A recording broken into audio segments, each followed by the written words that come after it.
మా latest videos కోసం మా ఈ తెలుగు న్యూస్ ఛానల్ సబ్స్క్రైబ్ చేసి గంట సింబల్ యాక్టివేట్ చేసుకోండి. 2026లో బంగారం ధర గురించి బ్రహ్మంగారు కాలజ్ఞానంలో చెప్పిన నమ్మలేని నిజాలు. ఈ నిజాలు తెలిస్తే మీరు ఖచ్చితంగా ఆశ్చర్యపోతారు. కాలజ్ఞానంలో భవిష్యత్తును కళ్లకు కట్టినట్లు చూపించిన మహనీయుడు, తెలుగు నేలపై నడిచిన దైవస్వరూపుడు శ్రీ పోతులూరి వీర బ్రహ్మేంద్ర స్వామివారు. యుగ యుగాల కాలచక్రాన్ని తన దివ్య దృష్టితో అవపోసన పట్టి రాబోయే ఉత్పాతాలను, అద్భుతాలను తాళపత్ర గ్రంథాలలో నిక్షిప్తం చేసిన ఆ పరబ్రహ్మ స్వరూపుడి వాక్కు శిలాక్షరం. నాడు ఆయన పలికిన ప్రతి మాట ఈనాడు మన కళ్ళెదుట సజీవ సాక్ష్యాలై నిలుస్తున్నాయి అంటే అది సామాన్య విషయం కాదు. అది కేవలం భవిష్యవాణి మాత్రమే కాదు, మానవాళి గతి తప్పినప్పుడు కాలపురుషుడు విధించే శిక్షలకు ముందస్తు హెచ్చరిక. ప్రకృతి ప్రళయతాండవం చేసిన పాలకుల సింహాసనాలు తలక్రిందులైన, వింత రోగాలు విరుచుకుపడిన అవన్నీ బ్రహ్మంగారి నోట ఎప్పుడో జాలువారిన సత్యాలే. నమ్మిన వారికి నరసింహుడను, నమ్మని వారికి యమధర్మరాజును అని ఆయన పలికిన మాటలు నేటి కలియుగ పరిస్థితులకు అద్దం పడుతున్నాయి. నేడు మనం చూస్తున్న అశాంతి, అకాల వర్షాలు, అన్నదమ్ముల మధ్య ఆస్తి గొడవలు, ఆకాశంలో తోకచుక్కల వింతలు ఇవన్నీ ఆ కాలజ్ఞానంలో లిఖించబడినవే. అయితే ఇప్పుడు అందరి దృష్టి ఈ 2026వ సంవత్సరం మీద పడింది. ఎందుకంటే బ్రహ్మంగారి కాలజ్ఞానం ప్రకారం 2026లో ప్రపంచవ్యాప్తంగా, ముఖ్యంగా మన దేశంలో ఊహించని మార్పులు జరగబోతూ ఉన్నాయి. గ్రహగతుల మార్పులు, మనుషుల ప్రవర్తన, ప్రకృతి వైపరీత్యాలు అన్నీ ఒక ఎత్తైతే, సామాన్యుడికి అత్యంత ముఖ్యమైన బంగారం ధర విషయంలో జరగబోయే పరిణామాలు మరొక ఎత్తు. 2026లో బంగారం ధర ఎలా మారుతుంది అనే విషయం కూడా కాలజ్ఞానంలో ఉంది. మరి ఇంతకీ ఈ 2026లో ఏం జరగబోతుంది, ముఖ్యంగా బంగారం ధర ఎలా ఉండబోతోంది అనే విషయాలను ఈరోజు ఈ వీడియోలో వివరంగా తెలుసుకుందాం. ఫ్రెండ్స్, ఫస్ట్ అయితే కామెంట్ బాక్స్లో జై శ్రీరామ్ అని కామెంట్ చేయండి. అలాగే ఈ వీడియోకి ఒక లైక్ కొట్టి మా ఛానల్ని కూడా సబ్స్క్రైబ్ చేసుకుని మాకు సపోర్ట్ చేయండి. 2026వ సంవత్సరం అనేది చక్రంలో ఒక కీలకమైన మలుపుగా బ్రహ్మంగారు కాలజ్ఞానంలో అభివర్ణించారు. పరాభవనామ సంవత్సరంలో ప్రజలు ఎప్పుడూ చూడని వింతలను చూస్తారు. ముందుగా ప్రకృతి కన్నెర్ర చేస్తుంది. కాలం కాని కాలంలో వర్షాలు పడతాయి. ఎండలు మండిపోయే సమయంలో వడగాళ్ళు వానలు పడతాయి. వర్షాలు పడాల్సిన సమయంలో తీవ్రమైన కరువు వస్తుంది. దీనివల్ల రైతులు తీవ్రమైన ఇబ్బందులు ఎదుర్కొంటారు. పంటలు చేతికి రాక, ఒకవేళ వచ్చిన రాజకీయ నాయకుల వల్ల వాటికి సరైన ధర లేక అల్లాడిపోతారు. ఆహార కొరత ఏర్పడే ప్రమాదం కూడా ఉందని కాలజ్ఞానంలో ఉంది. అలాగే ఈ సంవత్సరం ఢిల్లీ నగరం మీద దాడులు జరగటం లేదా ప్రకృతి వైపరీత్యాల వల్ల ఇబ్బందులు వస్తాయి. దాంతో భారత రాజధానిని మార్చాల్సిన పరిస్థితి వస్తుంది. భవిష్యత్తులో అనేగొంది అనే ఒక పట్టణం రాజధానిగా మారుతుంది, లేదా దక్షిణ భారతదేశంలోని వేరే ఒక ప్రాంతం రాజధానిగా మారే అవకాశాలు ఉన్నాయని బ్రహ్మంగారి కాలజ్ఞానంలో ఉంది. 2026లో దేశ రాజకీయాల్లో కూడా ఊహించని మార్పులు వస్తాయి. ముఖ్యంగా కేంద్ర ప్రభుత్వంలో కీలక మార్పులు చోటు చేసుకుంటాయి. ఇప్పటి వరకు మనం చూసిన పాలనలో వ్యత్యాసం కనిపిస్తూ ఉంటుంది. ప్రముఖ రాజకీయ నాయకులకు గండం పొంచి ఉంది. వారి ప్రాణాలకు ముప్పు వాటిల్లవచ్చునని కాలజ్ఞానంలో ఉంది. గద్దె మీద ఉన్నవాళ్ళు కిందికి, కింద ఉన్నవాళ్ళు పైకి రావటం క్షణాల్లో జరిగిపోతుంది. ఏ దేశం ఎప్పుడు ఎవరి మీద యుద్ధం ప్రకటిస్తుందో తెలియని అయోమయ స్థితి నెలకొంటుంది. సరిహద్దుల్లో ఉద్రిక్తలు పెరుగుతాయి. ప్రజల్లో భయం గూడు కట్టుకుంటుంది. ఆడవారు మగవారిలా, మగవారు ఆడవారిలా వేషధారణలు మారుస్తారు అని బ్రహ్మంగారు శతాబ్దాల క్రితమే చెప్పారు. మనం ఇప్పటికే ఇది చూస్తూ ఉన్నాం. కానీ 2026 నాటికి ఇది తారాస్థాయికి చేరుతుంది. కాలం వేగంగా పరిగెడుతుంది. పగలు తగ్గుతుంది అని కాలజ్ఞానంలో ఉంది. తిరుపతి వెంకన్నకు తలుపులు మూసే కాలం వస్తుంది. శ్రీశైలంలో పగులు వస్తాయి అని కాలజ్ఞానంలో ఉంది. 2026లో తిరుమల లేదా శ్రీశైలం క్షేత్రాల్లో భక్తుల రద్దీ వలనో లేదా ఏదైనా ప్రకృతి వైపరీత్యం వలనో దర్శనాలు ఆగిపోయే సందర్భాలు రావచ్చు. అక్కడ జరిగే కొన్ని మార్పులు భక్తులను ఆందోళనలో పడేస్తాయి.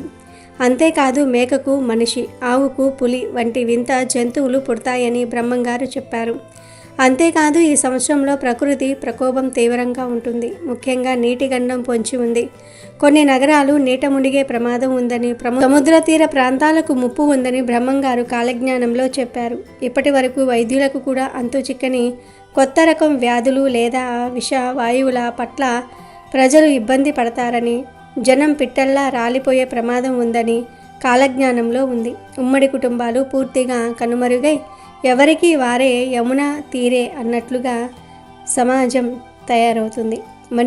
మనిషికి మధ్య ఉండే ప్రేమలు, ఆప్యాయతలు పూర్తిగా తగ్గిపోతాయి. సొంత అన్నదమ్ములే ఆస్తుల కోసం కొట్టుకు చస్తారు. డబ్బు ఉంటేనే మనిషికి విలువ అనే పరిస్థితి వస్తుంది. ఇవన్నీ ఒక ఎత్తైతే మధ్యతరగతి మనిషి గుండెల్లో రైళ్లు పరిగెత్తించే అసలు విషయం మరొకటి ఉంది, అదే బంగారం. 2026లో బంగారం ధరలో వచ్చే మార్పులు చూసి ప్రపంచం నివ్వెరపోతుంది. సాధారణంగా మనం బంగారం ధర పెరుగుతూ ఉండటం చూస్తాం, లేదా ఎప్పుడైనా కొద్దిగా తగ్గటం చూస్తాం. కానీ 2026లో అలా జరగదు. బంగారం ధర అస్థిరత అనేది పరాకాష్ఠకు చేరుకుంటుంది. మానవులు వేసే అంచనాలన్నీ తలకిందులు అయిపోతాయి.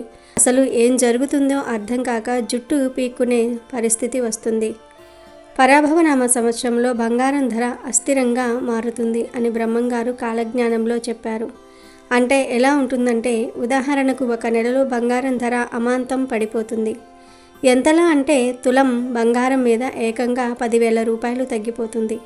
అప్పుడు జనాలు ఏమనుకుంటారంటే, అమ్మయ్య బంగారం ధర తగ్గింది, ఇదే సరైన సమయం, ఇక కొనేద్దాం అని ఎగబడి కొంటారు.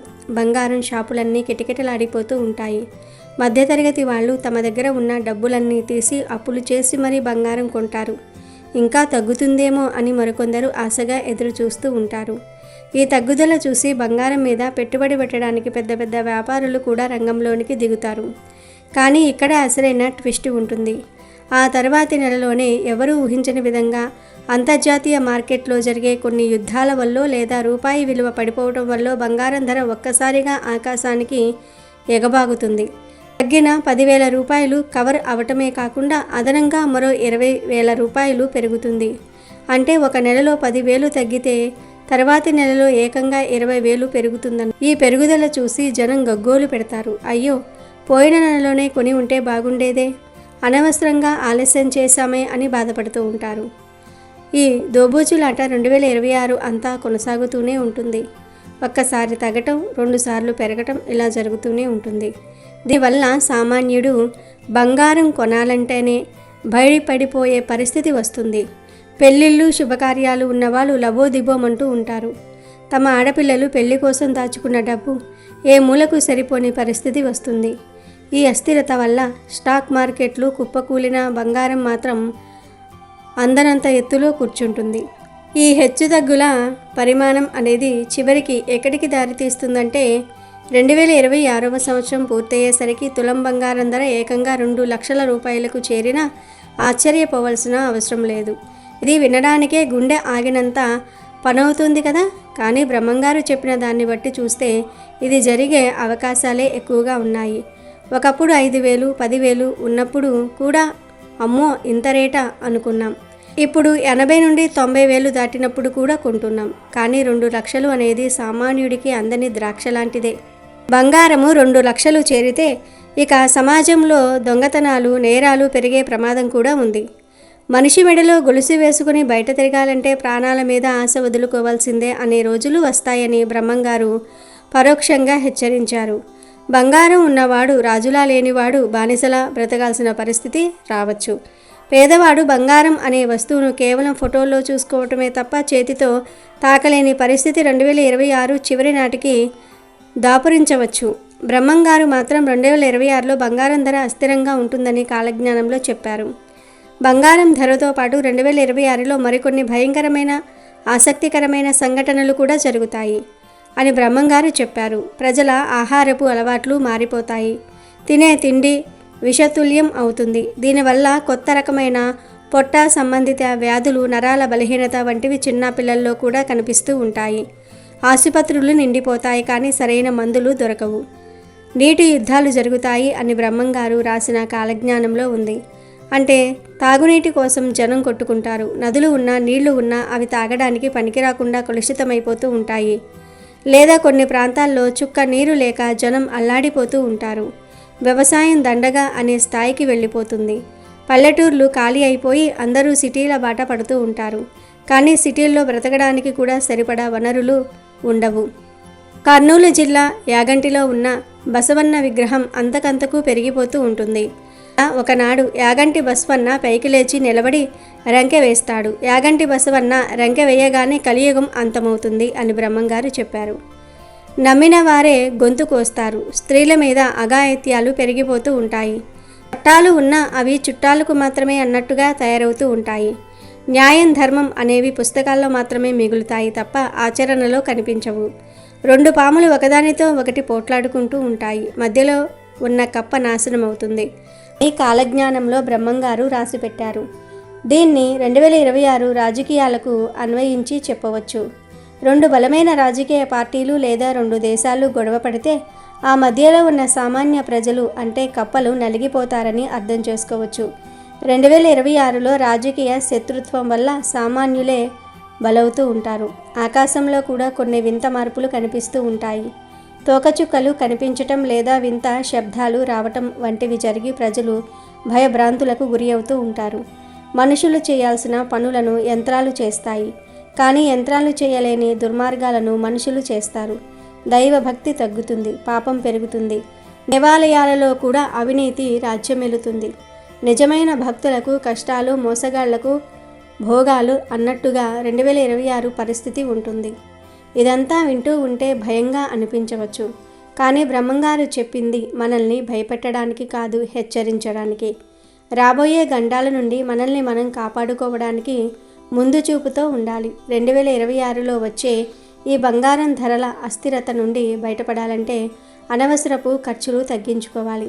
ఉన్న దాంట్లో తృప్తిగా బ్రతకటం నేర్చుకోవాలి. అన్నిటికంటే ముఖ్యంగా ధర్మాన్ని పాటించాలి. దైవనామస్మరణ చేయాలి. ఎందుకంటే బ్రహ్మంగారు చెప్పినట్టు కలియుగంలో నామస్మరణే తరుణోపాయం. ఎన్ని లక్షల బంగారం ఉన్నా చివరికి మిగిలేది మన మంచి ప్రవర్తన, దైవచింతన మాత్రమే. కాబట్టి 2026ను ఎదుర్కోవడానికి ఇప్పటి నుండే మానసికంగా, ఆర్థికంగా సిద్ధంగా ఉందాం. కాలజ్ఞానాన్ని నమ్ముదాం, ధర్మంగా బ్రతుకుదాం. ఇక ఇప్పుడు బ్రహ్మంగారు చెప్పిన వాటిల్లో ఆల్రెడీ జరిగిన వాటి గురించి ఒక్కసారి తెలుసుకుందాం. బ్రహ్మంగారు పరిపూర్ణాచార్య ప్రకృతాంబ దంపతులకు బ్రహ్మాండపురి అనే గ్రామంలో సరస్వతీ నది ఒడ్డున జన్మించారు. రికార్డుల ప్రకారం ఆయన 1608లో పుట్టారని ఉంది. ఆయన విశ్వ బ్రాహ్మణ కుటుంబంలో జన్మించారు. బ్రహ్మంగారు కాలజ్ఞానంలో ఎన్నో విషయాల గురించి చెప్పారు. మొత్తం 14,000 సంఘటనల గురించి బ్రహ్మంగారు కాలజ్ఞానంలో ప్రస్తావించారు. వాటిల్లో ఇప్పటి వరకు కొన్ని నిజమయ్యాయి. 2023లో ఇరు ప్రాంతాల మధ్య యుద్ధం కొనసాగి దేశాల మధ్య చిచ్చు పెడుతుందని బ్రహ్మంగారు తెలిపారు. ఆయన చెప్పినట్లుగానే రష్యా, ఉక్రెయిన్ మధ్య వివాదం దేశాల మధ్య ఒక పెద్ద చిచ్చుగా మారి ఇంకా కొనసాగుతుంది. పొడవాటి డ్రాగన్ మిత్రత్వం అనే వంచన చేసి శత్రువులను దెబ్బతీయాలని చూస్తుంది అని కాలజ్ఞానంలో ఉంది.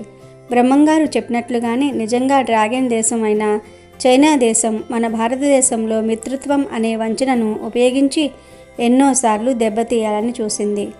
అలాగే వేరు ప్రయాణ చక్రాలు ఢీకొని పెను భయంకర ప్రమాదం సృష్టిస్తుందని బ్రహ్మంగారు తెలిపారు. ఇది ఆంధ్ర సరిహద్దుల్లో జరిగిన ఇరు రైళ్లు ప్రమాదాన్ని మరియు దేశంలో ఇటీవల జరుగుతున్న రైలు ప్రమాదాలను సూచిస్తుంది.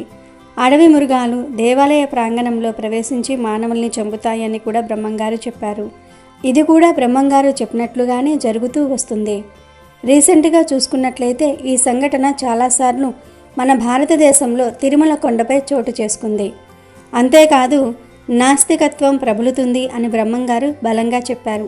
ఆయన చెప్పినట్లుగానే తమిళనాడులో జరిగిన యాక్టివిటీస్లో సనాతన ధర్మాన్ని వ్యతిరేకిస్తూ అనేక కామెంట్స్ని ఒక రాజకీయ నాయకుడు సభలో బహిరంగంగా మీడియా ముందు తెలిపాడు. అంటే బ్రహ్మంగారు చెప్పింది జరిగినట్టే కదా. మధ్య తూర్పులో ఉన్న దేశాలు ఆకలి మరియు స్థల ఆక్రమణ కోసం యుద్ధాలు చేసి వేలాది మంది పసి ప్రాణాలు అన్యాయంగా మరణిస్తారని బ్రహ్మంగారు తెలిపారు. మొన్నే జరిగిన ఇరాన్ మరియు ఇజ్రాయెల్ పాలిస్తానా మధ్య యుద్ధం అక్కడ ఉన్న పెద్దల నుండి పిల్లల వరకు ఎంతో మందిని పొట్టన పెట్టుకుంది. ఇది కూడా బ్రహ్మంగారు చెప్పినట్టే జరిగింది. ఒక అంబ 16 ఏళ్ళు రాజ్యం వెళుతుంది అని బ్రహ్మంగారు కాలజ్ఞానంలో చెప్పారు. బ్రహ్మంగారు చెప్పినట్లే ఇందిరాగాంధీ గారు 15 సంవత్సరాల 300 రోజులు భారతదేశాన్ని చాలా బలంగా పాలించారు. శ్వేతముఖులు భారతదేశాన్ని పాలిస్తారు అని బ్రహ్మంగారు చెప్పారు. ఆయన చెప్పినట్లుగానే తెల్లవాళ్ళు భారతదేశాన్ని చాలా సంవత్సరాలు పాలించారు. అంటే ఇది కూడా నిజమైంది. తెర మీద బొమ్మలు గద్దెలెక్కుతాయి అని బ్రహ్మంగారు కాలజ్ఞానంలో చెప్పారు. అంటే యాక్టర్లు రాజకీయాల్లోనికి వస్తారని అర్థం. బ్రహ్మంగారు చెప్పినట్లుగానే ఎన్టీఆర్ గారు, ఏజీఆర్, జయలలిత, ఇప్పుడు పవన్ కళ్యాణ్ ఇలా చాలామంది రాజకీయాల్లోనికి వచ్చారు. చాలామంది యాక్టర్లు ముఖ్యమంత్రులు కూడా అయ్యారు. అలాగే శనిగ్రహం మిథున రాశిలోనికి వచ్చినప్పుడు మరణాలు సంభవిస్తాయి అని బ్రహ్మంగారు కాలజ్ఞానంలో చెప్పారు. 1913, 1943, 1973, 2003 ఈ సంవత్సరాల్లో శని మిథున రాశిలోనికి వచ్చింది. బ్రహ్మంగారు చెప్పినట్లుగానే 1913లో మొదటి ప్రపంచ యుద్ధానికి ముందు దేశాల మధ్య గొడవలు మొదలై దాదాపు 3.5 కోట్ల మంది మరణించారు. 1943లో రెండవ ప్రపంచ యుద్ధం జరుగుతున్నప్పుడు దాదాపు 7 కోట్ల మంది చనిపోయారు. 1973, 1975 మధ్యలో చైనాలో ఒక డ్యామ్ కూలి 2 లక్షల మంది చనిపోయారు. 2003లో ఇరాక్లో యుద్ధం మొదలై 2 లక్షల మంది వరకు చనిపోయారు. ఇలా బ్రహ్మంగారు ఎన్నో సంఘటనల గురించి చెప్పారు. వాటిల్లో చాలా వరకు నిజమయ్యాయి. గట్టివాడైన పొట్టివాడు దేశాన్ని పాలిస్తాడు అని, ఆకాశంలో పక్షి వాహనాలు కూలి మరణాలు సంభవిస్తాయని, హైదరాబాదులో తుర్కషులు హిందువులు ఒకరికొకరు చంపుకుంటారు అని, జనసంఖ్య విపరీతంగా పెరుగుతుందని, విచిత్రమైన యంత్రాలు వస్తాయి కానీ చావు పుట్టుకను కనిపెట్టలేరు అని, ఇలా మనం ఇప్పుడు చూస్తున్న ఎన్నో వింతలు విచిత్రాల గురించి బ్రహ్మంగారు అప్పట్లోనే కాలజ్ఞానంలో రాసిపెట్టారు. వీడియో నచ్చితే లైక్ చేయండి, షేర్ చేయండి, బట్ సబ్స్క్రైబ్ చేసుకోవడం మర్చిపోవద్దు.